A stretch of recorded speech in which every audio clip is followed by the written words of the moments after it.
আসসালামু আলাইকুম ওয়া রাহমাতুল্লাহি ওয়া বারাকাতুহু। প্রিয় দর্শক, আজ আমি আপনাদেরকে আরো একটি আমলের কথা বলবো।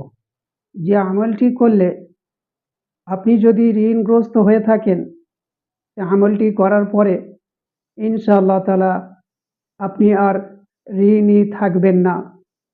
আপনি ঋণ মুক্ত হয়ে যাবেন ইনশাআল্লাহ। এই আমলটি যদি আপনি করতে পারেন, এর ফলাফল অবশ্যই পাবেন। আমলটি হলো ছোট্ট একটি দোয়া। দোয়াটি আল্লাহুম্মা লাতীফুম বিইবাদিহি ইয়ারযুকু মান ইয়াশাউ ওয়া হুয়াল কাবিয়্যুল আযীজ।